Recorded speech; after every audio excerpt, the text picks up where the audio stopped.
All right, if you can give a warm round of applause for the Mary's Place Choir.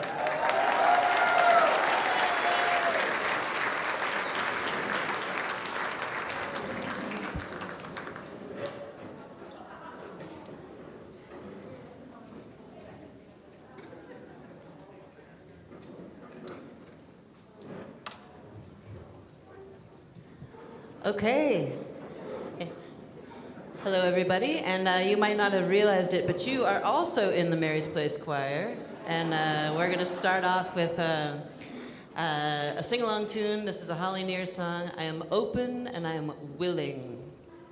The lyrics are going to pop up on the screen there for you, and we encourage you to sing along.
One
Let's hear it one more time for the Mary's Place Choir.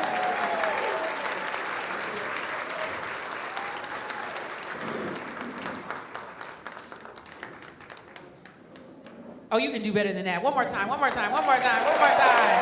Woo-hoo! Great. The Mary's Place Choir is comprised of Mary's Place Women's Day Center guests and staff. They are talented, aren't they? All right. Welcome to the Mary's Place Dream Big Luncheon. We are so glad to have you. Give it up for yourselves. Thank you. My name is Naché, and I am your MC this afternoon. You might remember me from last year's Dream Big event where I debuted a new work called Dream Big. I'm proud, born and raised Seattleite. I grew up right here in Seattle. I know I'm a bit of a unicorn. It's rare to meet somebody who's actually from here. My passion in art was definitely honed in the Black church, and I love being a poet. For me, poetry has been a medicine to heal. It inspires hope and calls my listeners to action. These past several weeks, I've had the privilege of serving as a Mary's Place artist in residence, working with some amazing teens in Mary's Place Incredible Youth Services Program.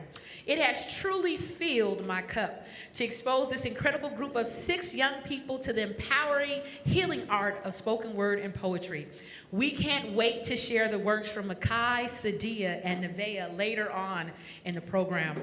Now it's my pleasure to introduce Mary's Place Associate Program Officer Eric Booley to the stage for a land acknowledgement.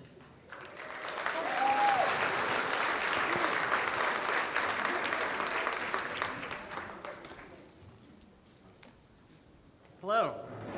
I'd like to begin our time together today by acknowledging the land on which Mary's Place operates as the traditional home of the Coast Salish people. We offer gratitude to elders and all other Coast Salish peoples, past, present, and future, who have made it possible for us to live and work in this community.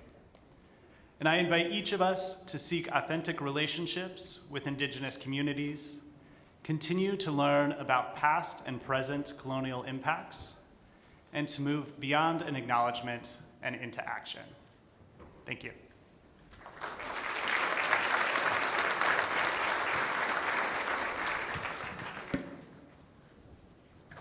Thank you. I'd like now to welcome Mary's Place Board Chair, Jim Karambalis, to the stage.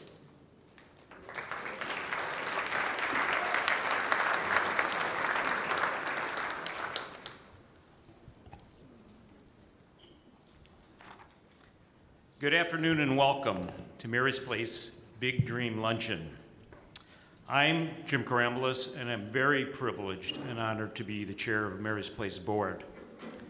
I want to start by thanking all of Mary's Place Board of Directors for their continued leadership and support of Mary's Place mission and the work that they do to support our wonderful staff.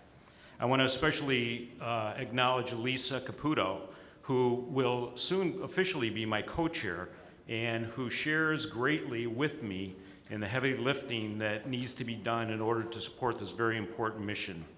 I'd like all of our board members to stand for a moment and be acknowledged, and a big round of applause.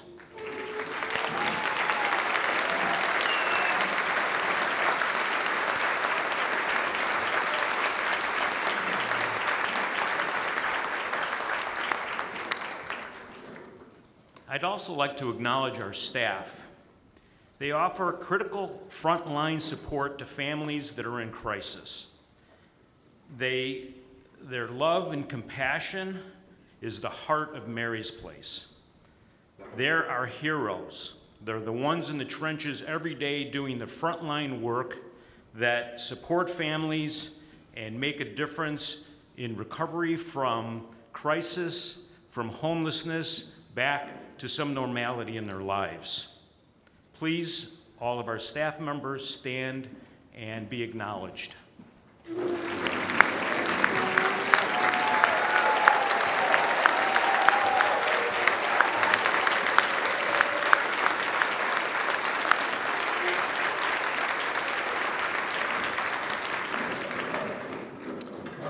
And not last, I want to thank all of you for being here today, for your continued support of Mary's Place, the mission that we undertake together, to be here to learn more about what Mary's Place is doing to continue to evolve, to make a difference in our community, and to come together to address the crisis of families experiencing homelessness. I'd like to acknowledge also the choir and the inspiration that they provide for us. Our choir is actually a tradition of our Women's Day Center, which began 24 years ago. Mary's Place Day Center opened in 1999, providing day-only services at that time, giving women meals, laundry, medical, housing, and employment services. Today, the center exists to give women a place for community safety and hope. In 2009, during the recession, with more women and children coming through the doors, we realized we didn't have enough sustainable resources to offer. There was no capacity or funding for overnight shelter for parents and children. We knew we had to do more. We had to find a facility, we had to learn how to run it, we had to raise the capital and hire the staff. In 2011, we opened our first overnight shelter for women and children.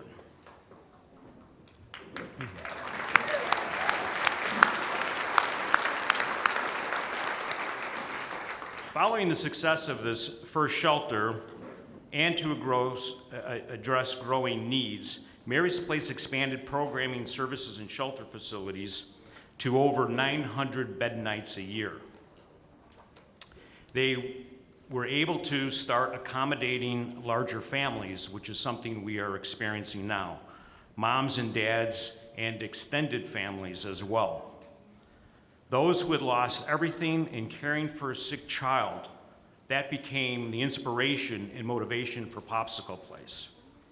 We had to stand in the gap and scale to more effectively and broadly address family homelessness. An example of some of the strategy that is being implemented now, and you're going to hear more about some of this later, is our upcoming Burien redevelopment project. In 2018, Mary's Place acquired a 5-acre site in Burien with the help of Mark and Lisa Caputo, our state legislators, and our donors. We recognized early on this site the potential for affordable and low-income housing. This is a critical need of what homeless families need. We're excited to share today that we've entered into a partnership with Mercy Housing to accomplish this vision. We will build on this site a new sustainable shelter that can accommodate over 200 family members. And we will be co-located on site with 97 units of permanent, affordable, and low-income housing. This innovative project opens in 2026 and provides an integrated solution to family homelessness by bringing shelter, the services, early childhood learning, and housing all together in one location with organizations that have experience and working together to provide a different thought about how to solve this homelessness issue.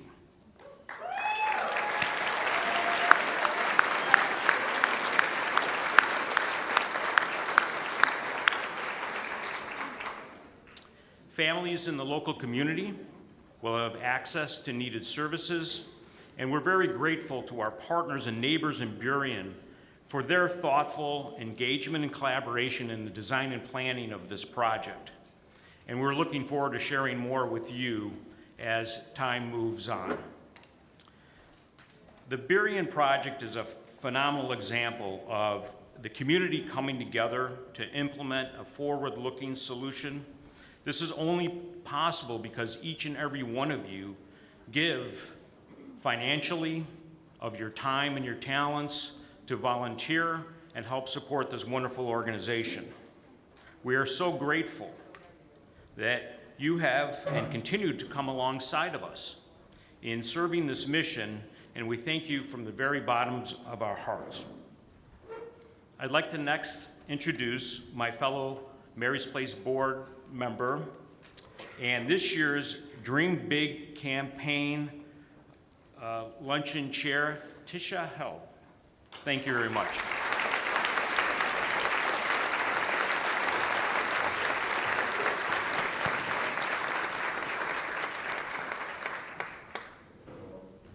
Hello, everybody. Hello. Oh my goodness. Let me just say right now, I am so happy to see all of your faces in this space, in this room, coming here to help support Mary's Place. Thank you, Jim. I appreciate the introduction. Over the past 3 weeks since the Dream Big campaign began, we have raised $775,801.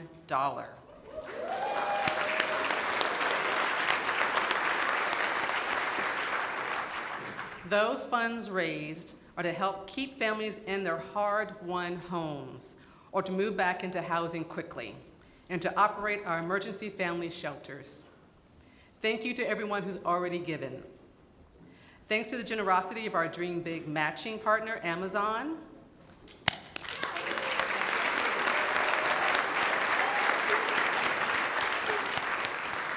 Your gifts will be matched up to $1 million. So knowing that every dollar counts, and I want you to think about what your why is when you're giving today. Why are you showing up for Mary's Place?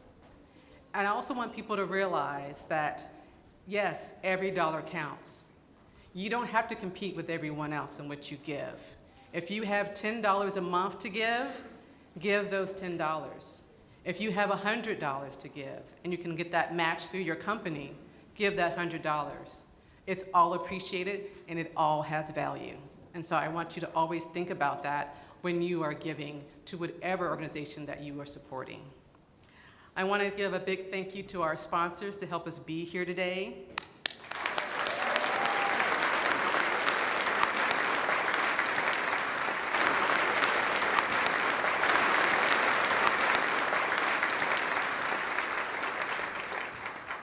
Now, this work also can't be done without champions and advocates.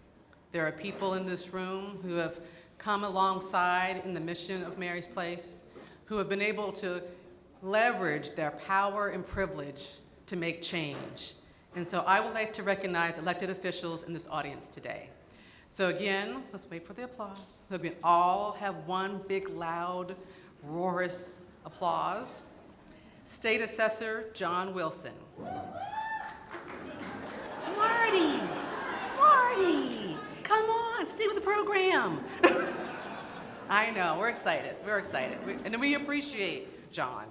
State Senator Patty Couturer, State Senator Javier Valdez, State Representative Liz Berry, State Representative Emily Alvarado, King County Council Member Joe McDermott, Palmera Figueroa, Congresswoman Pramila Jayapal's office, Glenn Carpenter and Max Okamoto from Congressman Adam Smith's office, Katie Miller, United States Interagency Council on Homelessness, and Seattle Fire Department Chief Harold Scoggins is also with us today. Now, come on.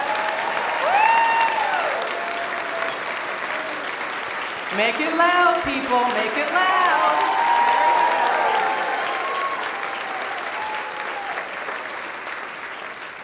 Good job. I also want to acknowledge the many Mary's Place program service partners who are with us today as well. We couldn't do this without you.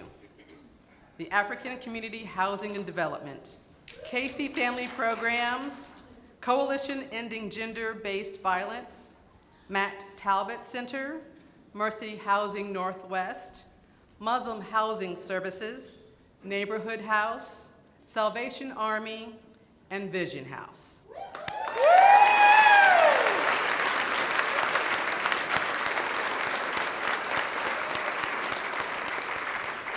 As you can tell from this list, this work cannot be done in a silo or alone. And a huge thank you to our Dream Big table hosts who have rallied their communities to give back to Mary's Place and to give big.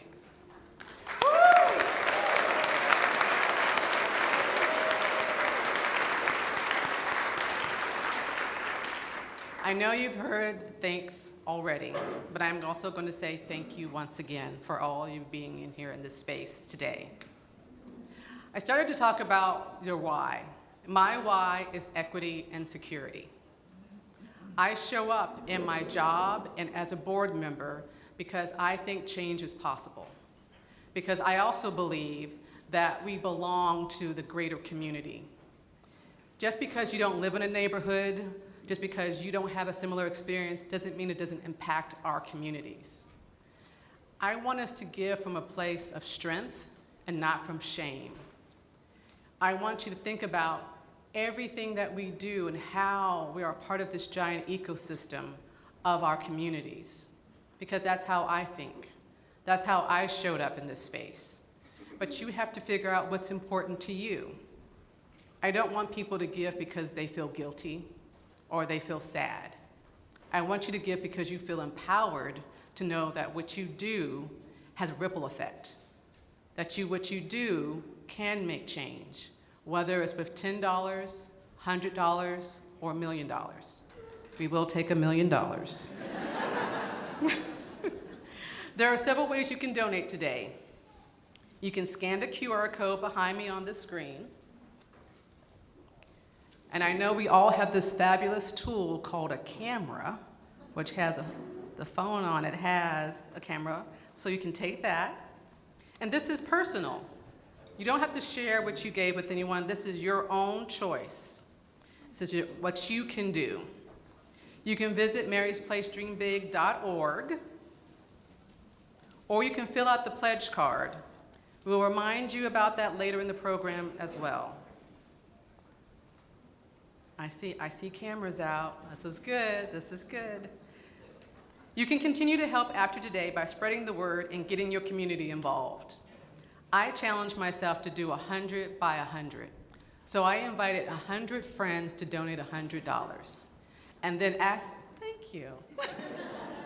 And then asked at least 10 friends.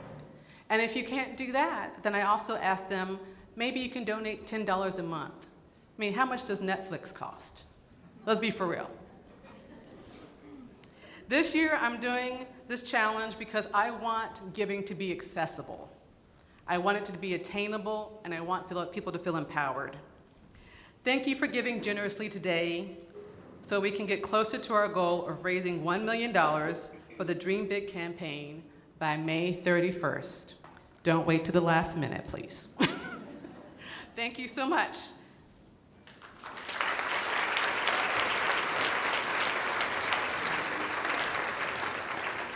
Thank you, Tisha, Jim, and Eric.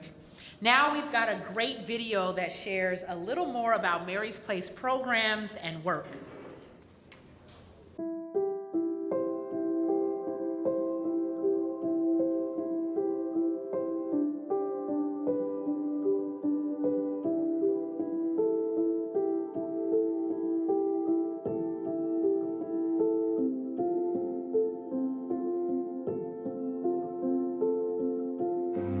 There are many reasons why families experience homelessness, and at Mary's Place, we understand that it's individual to each family.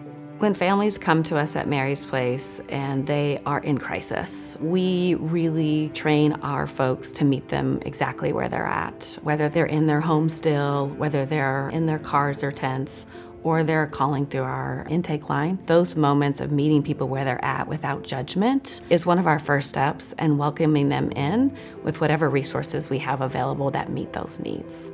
No one goes into a situation saying, I want to be at my lowest. That's never anyone's motivation. Their motivation is to possibly have that American dream, white picket fence, but that doesn't always pan out. So I would hope that people would ask questions instead of passing judgment when you see someone sitting on the street.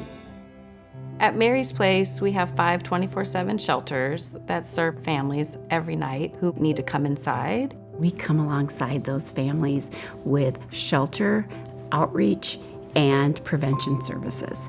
And what's unique about Mary's Place is that we center on the family. They are the drivers of the solution for their family, and we are simply there to support them on their journey out of homelessness.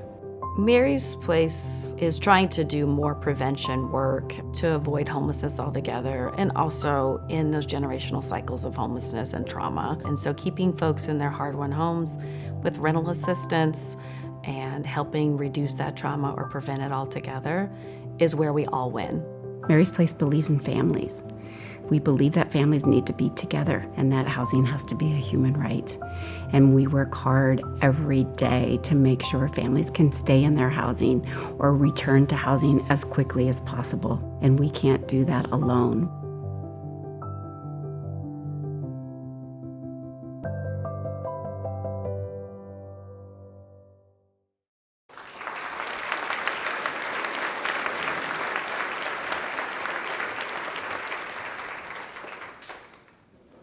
Hello, my name is Dominique Alex, and I'm the Chief Program Officer here at Mary's Place. Thank you all so much for being here with us at our luncheon. We know how kids start can have everything to do with how they finish. The largest population in our shelters are children and youth. Just last year, we provided services to over 2,500 kids. Children whose families are experiencing homelessness often live in very unpredictable circumstances. Like the single mother that I encountered this past winter when the temperatures were freezing. She was fleeing domestic violence. She had nothing but the clothes on her back, her infant in hand, and her toddler clenching on her leg. These disruptions in children's physical environment and relationships affect their social, emotional, and cognitive development and ability to learn, and often can result in them experiencing homelessness as adults. We work to keep families who are experiencing homelessness together, warm, and safe in a caring community so they can thrive. Research shows that stability, nurturing caregivers, a safe environment, and a high-quality, trauma-informed early learning program can provide an anchor of security for children and families. Ideally, we could avoid all of this by preventing homelessness in the first place. We can do more to keep families in their homes with rental assistance and stability supports. We know that prevention is cost-effective and disrupts the generational impacts of homelessness. It's where we need to be as a community. And we're working to scale and lean into that work. But across all three focuses of our work, the emergency shelter, our mobile outreach team for unsheltered families, and our prevention work, our number one goal is to create a sense of normalcy, belonging, and reduce the generational impacts of homelessness that they can have on children. All kids deserve to start right. We can't and don't do this alone. As you've heard, we depend on our community partners. We have over 60 of them that help us provide resources and supports for children.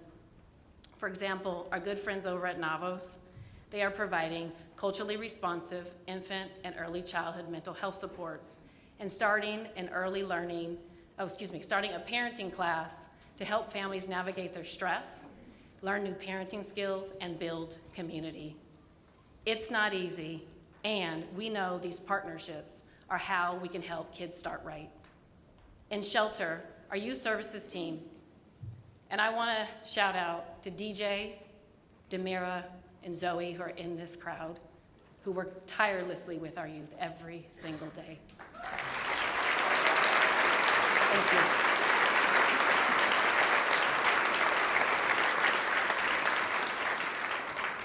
Last fall, they were able to connect 390 kids across 151 schools for new enrollments. And when kids come home from school, our youth team is ready for kids in Kids Club. so they can meet with their friends, get homework help, and eat snacks. We love snacks. Thanks to our partners in the community, kids get to go on outings like the aquarium, the zoo, ice skating, museums, and our local pools. They're learning and connecting, and they are having new experiences with each other that open up their minds and feed their imaginations. They are participating in age-appropriate activities like our science club with our friends over at Fred Hutch, computer club, and Girl Scouts. Our local troop at our Burien Family Shelter learned leadership skills and had an incredibly successful cookie sales this year. You ready for it? They sold over 5,000 boxes of cookies. Incredible. Because of those sales, they were able to fund their epic camping trip that they took earlier this month. They build relationships and they have fun. And they develop a support system. And so when they exit to their new home and in their new community, they have stability and continuity in their relationships. You've heard it once, our kids are our future. That could not be more true than for those kids at Mary's Place. They are telling us what they're experiencing, and they tell us what they need, and we need to listen. At Mary's Place, we center our guest voice and our decisions and programming. That's true for our adult caregivers, and it's critical for our kids. We are building the next generation, and it's critical that they start right. How kids start can have everything to do with how they finish. The future is for all of us, not just for some. A recent project that we're excited to share with you today is our poetry workshops. You've heard about them a little bit earlier, but our artist in residence, who is also our MC today, Tia Naché, she was able to work with our students to teach them about the art of spoken word and storytelling. Each youth wrote a poetic piece, and they were able to present them through professional audio and video recordings at the local Jack Straw Studios. And so we'll be seeing those today. They were able to learn and hone skills around creative writing, storytelling, poetry, and even be MCs. We know there is healing and power in reclaiming our stories, writing our own narratives, and sharing our lived experiences through creative expression. I want to invite the amazing artist in residence, Tia, back up to the stage to help me share about the young poets.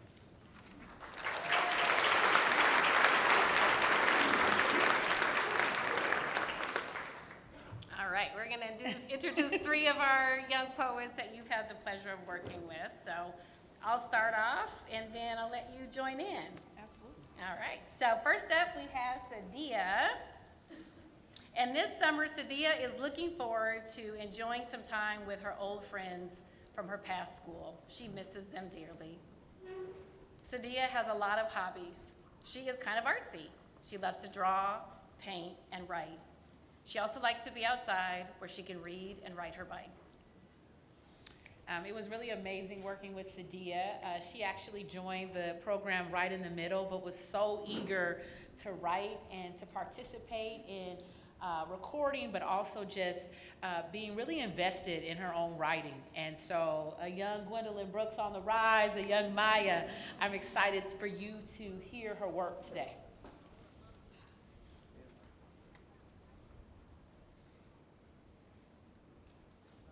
My name is Saadiah, and this poem is called Sea of Scars. Sea of scars, old and new. They stay rough, hard, and cold. Though they heal above, they never heal below. Days to days, you may wonder why they have yet to heal. Then you will realize it's up to you. Battles and battles you may feel, yet to find the strength to power through. But when you find yourself good as new, you may feel as if your image betrays you. Scars, oh scars, what must they do to defy you? Big or small, short or tall, they never fail to see right through you. You can try and try, but you will never get rid of something so visible to the naked eye. Oh, sea of scars, what have you done? You made a mark of the past that cannot be undone. Nights and nights will pass, making you wonder why healing is such a hard task. I will cover and wish you can go away. I will be scared of my body and hide it away. But I must realize that the sea of scars that covers my skin helps create a new me. So finally, the storm in my head with the crashing waves has finally come to a halt, leaving a new me. That was good. How do you feel? I feel good about that one. Good. Go,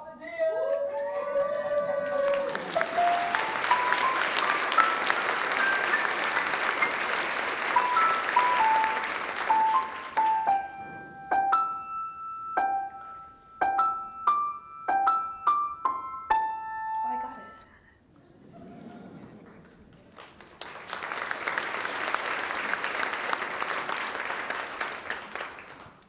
All right, next up, we have Mekhi. This summer, he is looking forward to hanging out with some of his old best friends back in Port Orchard. His hobbies include gaming, crafting, making jewelry, and using resin. Mekhi dreams of being a fashion designer. He hopes to design clothes specifically for tall women. Mekhi loves looking after others, especially his younger siblings. Mekhi is Saadiah's older brother. He turns 14 next week. Happy birthday. Happy birthday, Mekhi.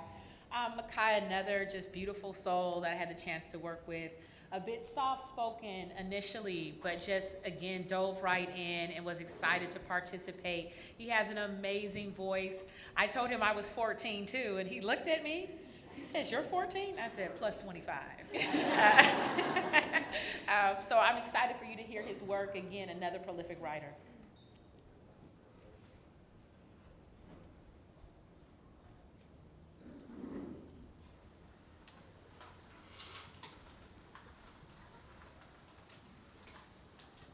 I am Mekhi, and this poem is called Have You Ever Gave Your Heart Out? Listen, have you ever gave your heart out to someone and they didn't appreciate it? Felt as if they chewed it up and spit your love out, pushed it away and turned their back. The love they gave me felt like a bullet through my heart. The things I did to impress them weren't good enough. Days went by and it was time. I ignored my regrets and asked. The thing they said felt like someone or something pushing me off a cliff, falling into darkness. They walked off, I shed a tear. All my regrets came smashing into me like getting hit by a truck. I walked away talking to myself, why did I do it? I went home feeling like I was left alone. Months later, my heart regrew. I told myself I would never let my heart out again. I went to school. Everyone told me someone liked me, and I had butterflies inside me. Good job.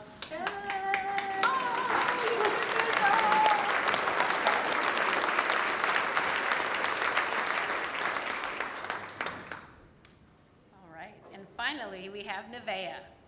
This summer, Neveah is looking forward to seeing one of her favorite music bands twice and camping.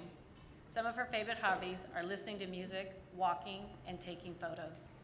She wants to become a narcotics detective, a crime scene photographer, and an ABA therapist because they work with kids who have autism. Neveah was close to my heart as well. Again, just a great orator. She came to every single session, and we had a chance to do some solo time. Definitely a twin flame. I'm excited for you to hear about Neveah. She's a proud big sister, and you will hear that in her piece today.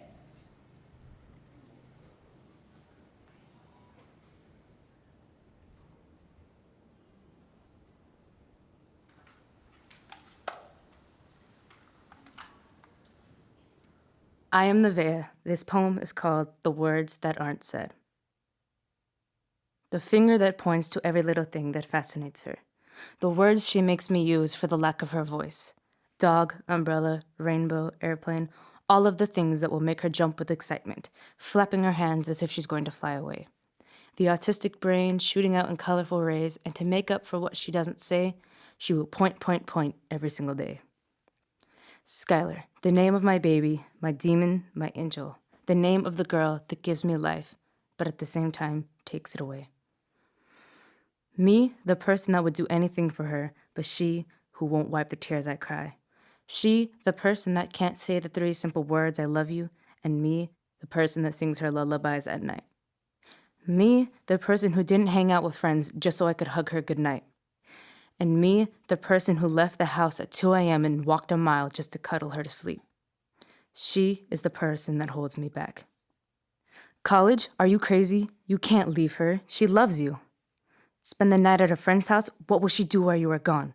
You are her comfort space. You can't leave her alone. And what are you doing on that phone? You know she could hurt herself. She pushed, pulls, scratches, and screams over the tiniest things, and all she did was see a small water stream. But I have to be the one there to stop her from hurting herself, from dropping to the ground to banging her head. But she's also the one that is misunderstood, the one that isn't easily read. She's not able to say the words that need to be said, but everyone around her just wants to call her sped. She knows her colors in rainbow order. She knows the numbers all the way to 100. She knows her ABCs from A to Z, but nobody can see she is just like you and me. She knows what she likes. She knows what she hates. She knows what's her favorite shape. She can touch, she can taste, and she can hear what you say. She can smell, and she can see the world as it decays. She knows her feelings, and those can be hurt. So I will be there at any given turn. And on the nights we are apart, she can look up to the stars, knowing I'll be doing the same. We are two hearts that will never be torn apart. So even if she can't say the small words I wish I could hear, I will care for her until the end of the world is near, because love doesn't need words.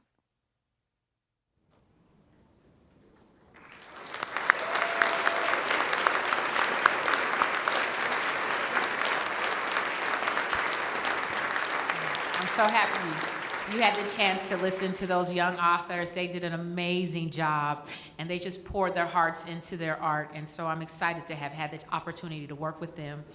To read and listen to all the works from these incredible young people, you can scan the QR code on the screen and in your program for you to be able to access them. Now I'd like to welcome Mary's Place Executive Director, Mari Hartman, to the stage.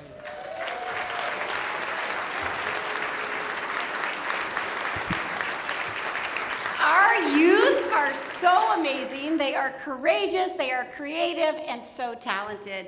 Thank you, Saadiah, Mekhi, and Neveah, for really being vulnerable and sharing your story and elevating your voice and sharing your brilliance with us.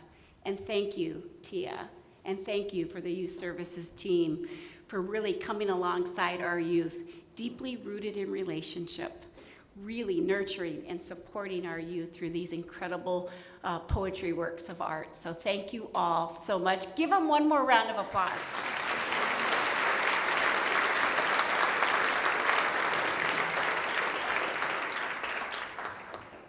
That's why we do this work, isn't it?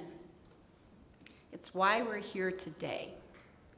Our children are our future, and they deserve a life full of opportunity and happiness. As Dominique said, how a child starts has everything to do with how they finish.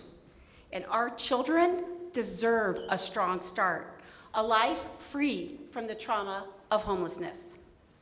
And so many families are being forced to leave the lives they knew, to leave their neighborhood schools and their friends behind, their mom's home-cooked meals, leave doing homework around the dining room table or sitting on the comfy couch for family movie night.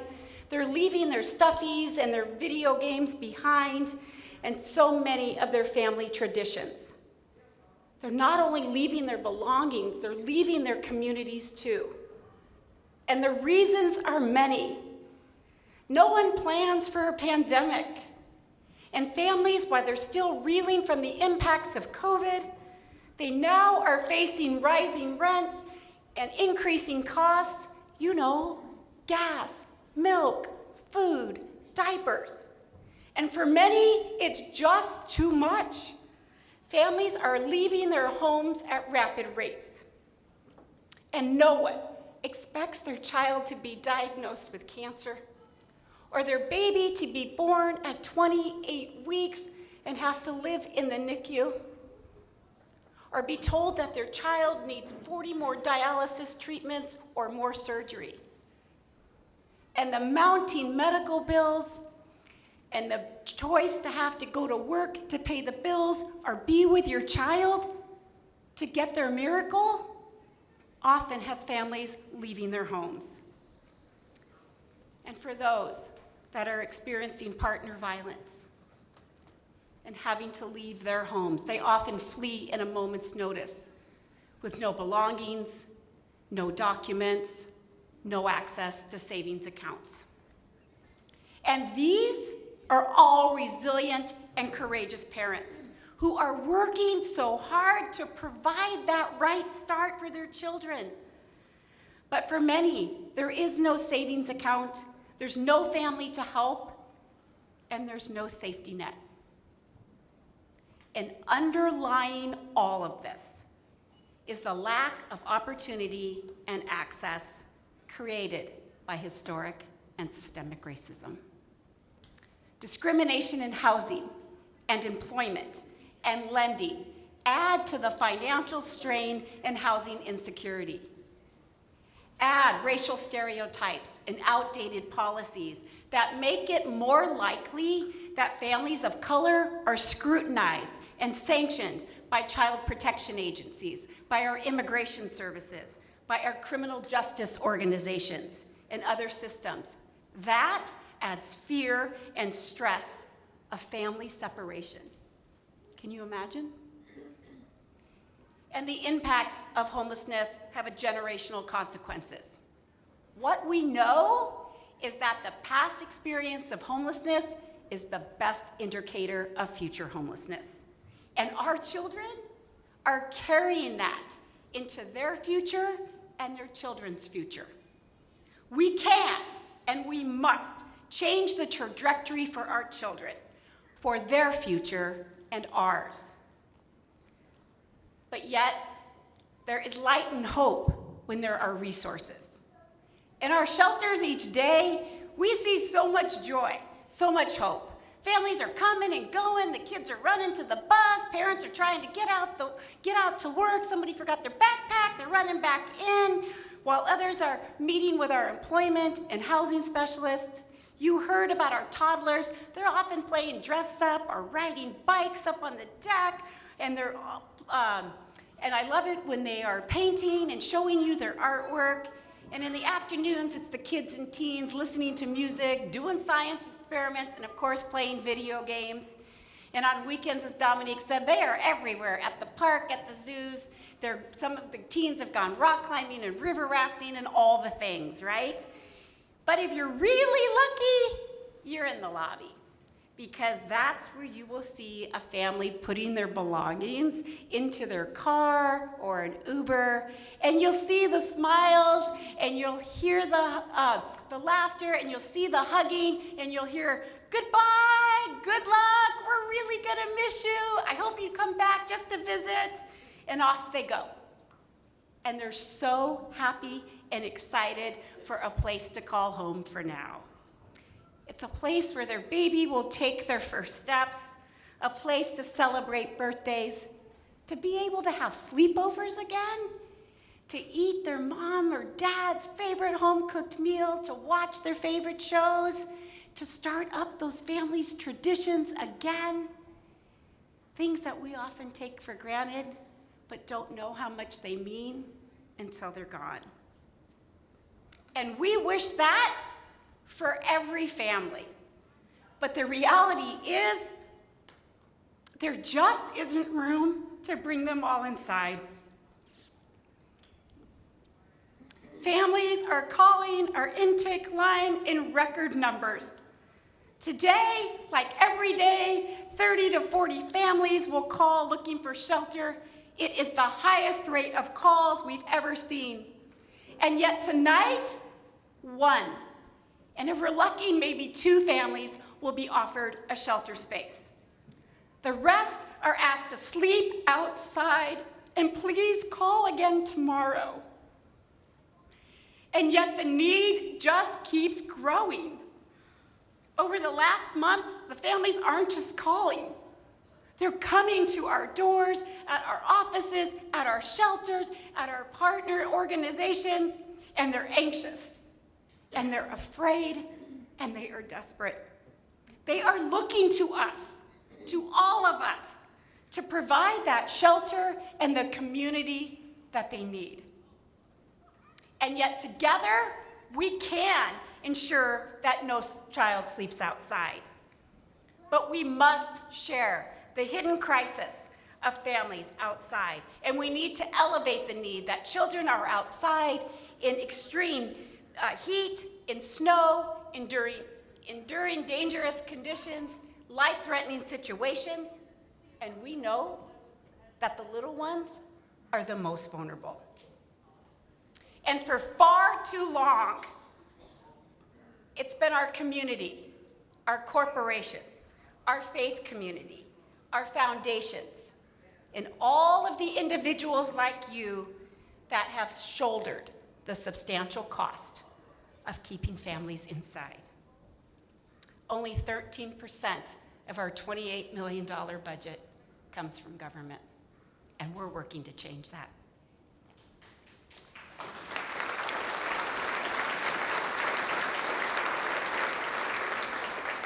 But we are so grateful to each of you for your partnership. You are always there, stepping up to meet the need and help our neighbors, help our children. But to address this crisis and this big dream of no child sleeps outside, it will take all of us. All of us advocating for families who are outside and sharing our community crisis of family homelessness with anyone and everyone who will help. It's for their future and ours. Now, I have the privilege of introducing someone that's very near and dear to all of us and to me. He's a champion and advocate. He's also Amazon's Vice President of Global Real Estate and Facilities, and it is John Shetler.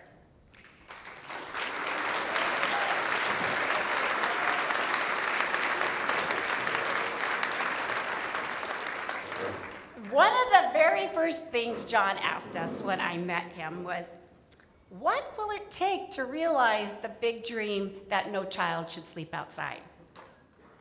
And it was that question that changed the way we do our work, how we lead with data, how we evaluate and implement best practices to innovate and approach family homelessness. We are incredibly grateful for John's mentorship and leadership, for his Amazon family, and for his inspired passion for families and children in our community. And we love our shelter at the Regrade. So John, will you please join me?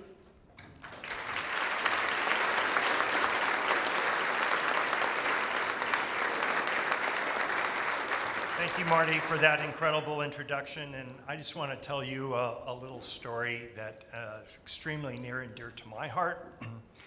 I joined the company in 2001. And it was about 6 months later, one of my teammates, Sandy Ploggeman, came to me and said, hey, John, I'm going to, if it's all right with you, leave early this afternoon. I'm going to go do some volunteer work. And I said, well, where are you going to go? Tell me about that. And she goes, well, I'm going to a place, it's called Mary's Place. It's a day center for women in the Regrade. And she told me all about Mary's Place. And I thought that was really cool. And Sandy continued to do that for a number of years that she continued to work with me at Amazon. And then fast forward 2015, Amazon had been building in the Regrade, and we had options on some property, and we purchased 2 more lots, and those parcels had vacant motels on them. And I thought, oh geez, it's going to be 3 years before we actually start construction on these spaces. What are we going to do with these vacant motels? They're going to actually cause a huge security concern. And I had no idea what to do. And then King County and the city of Seattle had declared a state of emergency on homelessness in our community. And then I thought to myself, I wonder if there's an opportunity there. And so I called Marty at Mary's Place.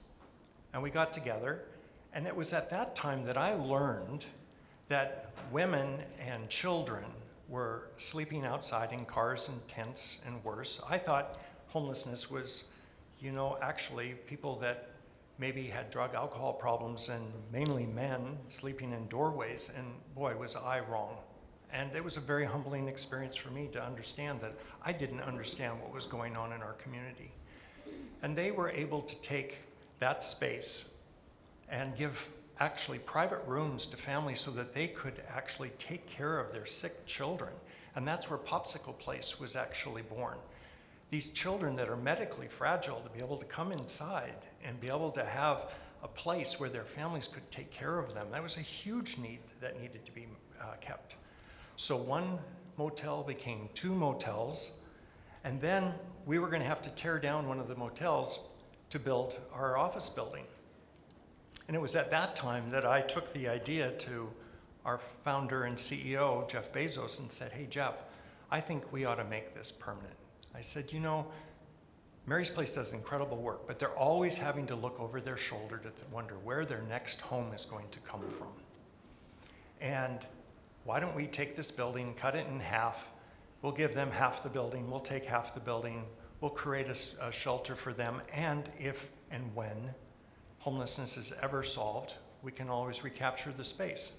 But they can use it to have it as a home until such time that they don't need it any longer. And I really hope that we see that one day. Jeff said, this is amazing, we're going to do this. And so we did. And that's when we started to work with Marty and the team, as well as others that are in this room, the Seneca Group, GLY Construction, Graphite Architecture Firm, people that I've worked with for years helping us build our campus in Seattle and elsewhere around the world. And they said, yes, we want to help. We want to get involved. And some of those individuals have told me that it was the most meaningful work they have ever done, was actually to work with Mary's Place and actually create this shelter in the regrade. But that shelter does not operate on its own, and Amazon does a lot to help them, but we need help from everyone. We need help from our governments, from corporations, and from individuals like you and donors to come together to help us be able to actually meet the needs and serve the population that's out there. And as Marty said, it's growing. Unfortunately, day by day, more and more people are calling and even showing up on their doorstep and wondering what to do. I cannot imagine being in that place. So we're very fortunate to have Marty and the Mary's Place family and all of you in supporting Mary's Place. And I just want to say, reach deep. I'm going to do that today. I know a lot of people already have, and that they're there for Mary's Place and always will be. And Amazon is super proud of the work that we have done with Mary's Place, and we're super proud also to have $1 million match today.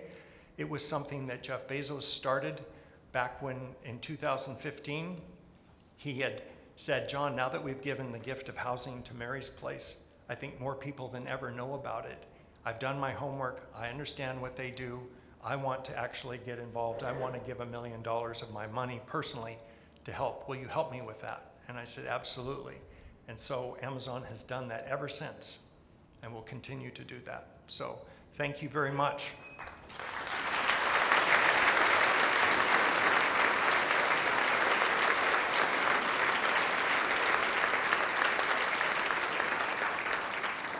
Just thank you, John, for that truly inspirational remarks, for loving our families and our home community so much. And John's right, we can't do it alone. We need our community to all come alongside us and make a donation today. And that support last year provided 231,706 safe, warm overnight stays in our shelters for 750 families. And we prepared last year over 700,000 meals in our kitchen. We helped 656 families return to stable housing, and more of half of those were with our amazing outreach team with Popsicle Place children and working inside area hospitals and clinics. So we are so grateful, and John, as he mentioned, is going to be doubling our impact today. So you want to share? Absolutely. Yes, so for instance, 150, well, we can do the math, becomes 300, the amount it takes to support 3 medically fragile children and their families to come inside a safe shelter where our healthcare team can provide hospital and healthcare coordination. And 500 becomes 1,000, which is the average cost to provide shelter and wraparound services for 4 families every night. And 1,750 becomes how much? 3,500, supporting a family to move directly from a car or tent into more stable housing. So now's the time to pass out your envelopes of your table captains, and we are grateful and thankful that you chose to be here today, that you love our neighbors in our community and right here in our hometown. So thank you, John. Thank you, and I'll welcome Tia back to the stage.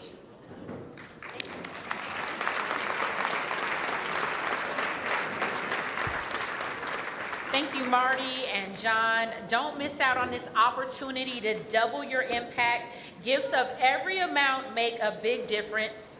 Donation cards and envelopes are in envelopes on your table, or you can scan the QR code on the screen to make your donation right now.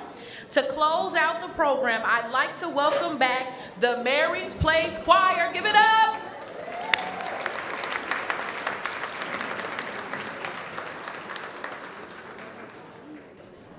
Okay. We're going to sing Bambalela, which is, the translation is never give up. From South Africa. Low, middle, high. Oh, 1, 2, 3. Bambalela.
Thank you to the Mary's Place Choir and to everyone who came here. Have a great rest of your day.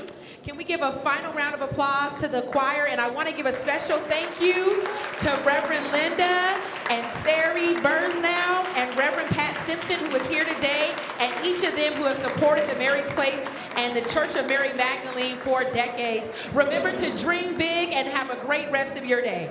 Thank you.